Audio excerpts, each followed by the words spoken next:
書名我不想唱歌，作者青蛙伍少寶，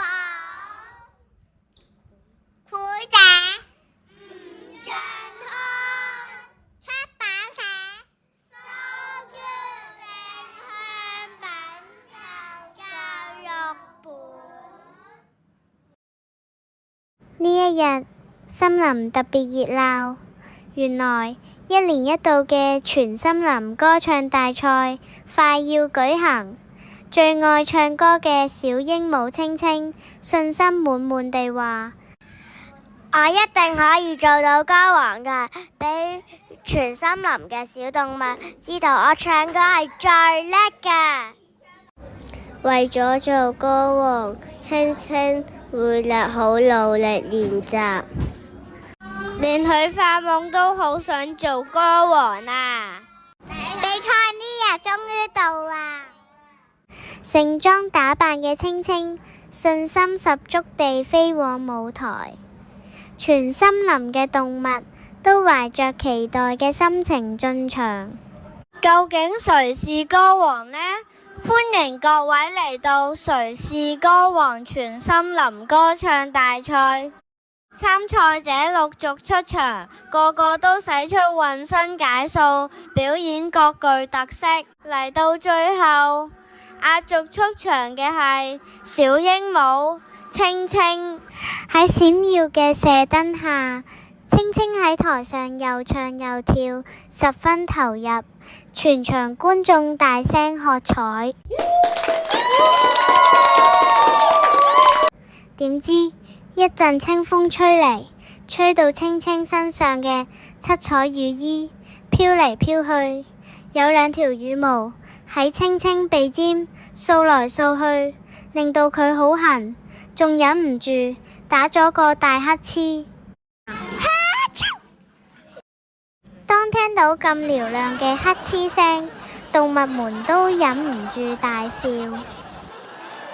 比賽完結，當上歌王嘅浣熊捧住獎杯接受觀眾熱烈嘅歡呼，而決心做歌王嘅青青最後只係得到最佳颱風獎。青青覺得好丟臉，心入邊酸溜溜，呢個比賽都唔好玩嘅。自比賽以後，無論咩事，青青都冇心機去做，望住拆卸緊嘅舞台，更覺得夢想距離自己好遙遠。青青個心就好似漏氣嘅氣球。之後青青就真係冇再唱歌啦，連蜥蜴婆婆80歲生日同埋森林嘅荔枝樹大豐收，個個都好開心，又唱歌又跳舞。除咗青青，森林入邊少咗青青嘅歌聲，動物們都開始七嘴八舌咁討論起嚟。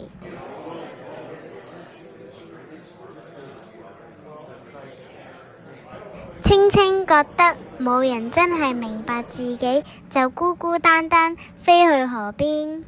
喺河邊嘅草地上，水牛伯伯喺度唱歌。落雨天真係舒服啊！青青一齊唱歌啊！唔唱，都失敗咗，點會有意思啊？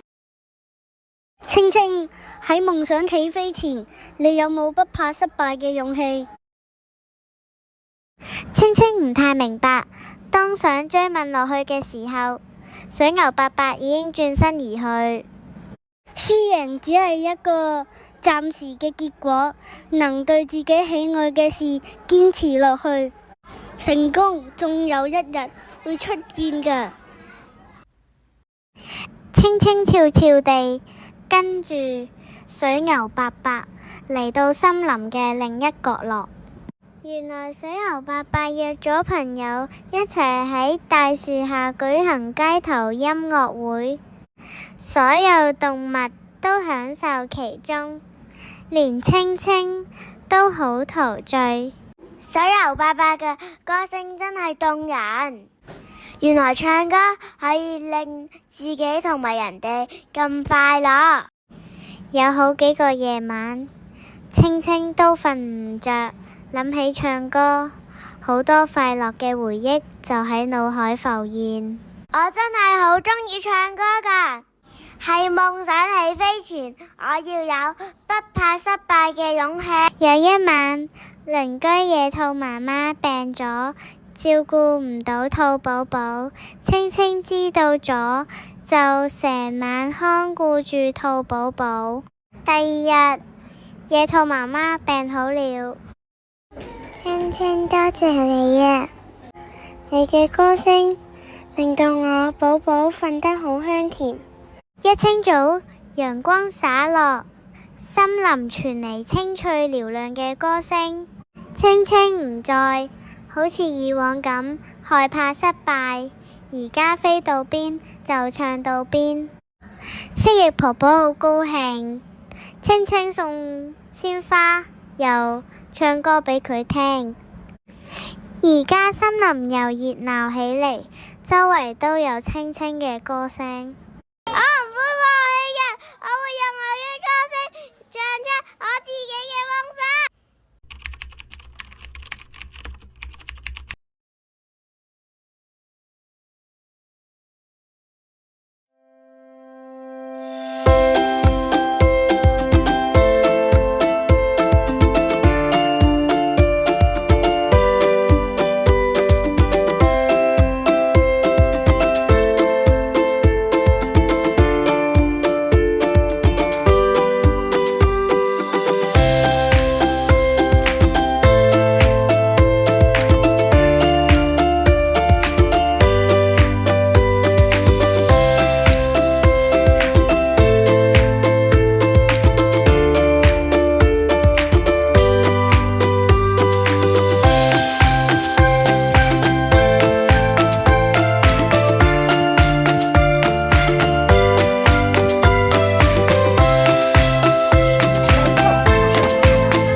我啲動作唔緊要，唔緊要，唔緊要。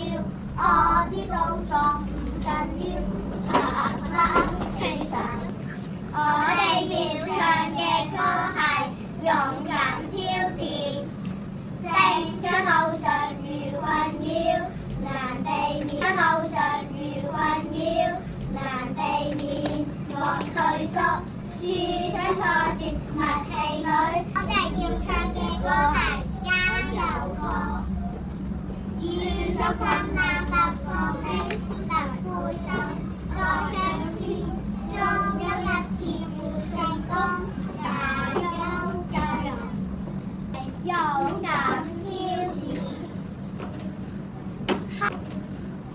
下次更長下世界，遇困難。